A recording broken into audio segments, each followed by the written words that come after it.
સુરતના વેસુ વિસ્તારમાં આવેલા એક ઢાબાના 24 વર્ષીય માલિક રાજેન્દ્ર બાબુભાઈ વિરાળીનું અચાનક મોત થયું। રાજેન્દ્ર ગઈકાલે રાત્રે ઢાબાના કિચનમાં કામ કરતો હતો ત્યારે અચાનક છાતીમાં દુખાવો થવાની ફરિયાદ થઈ અને બેભાન થઈ ઢળી પડ્યો। આ ઘટના બાદ તેને તાત્કાલિક 108 એમ્બ્યુલન્સ મારફતે સુરતની નવી સિવિલ હોસ્પિટલમાં ખસેડવામાં આવ્યો।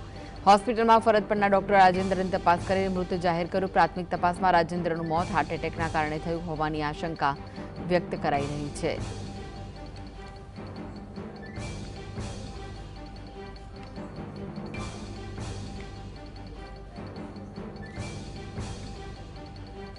તો આ વિશે વધુ માહિતી માટે જોડાઈ ગયા છે સંવાદદાતા સાહિસ। શું છે વધુ વિગતો?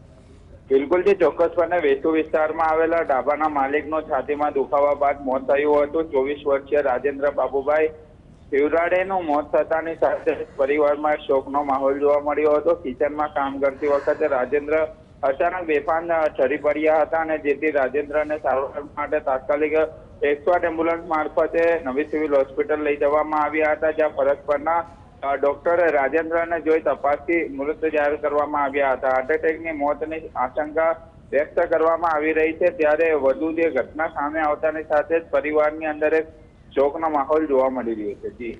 જી આભાર સાહિસ માહિતી આપવા માટે।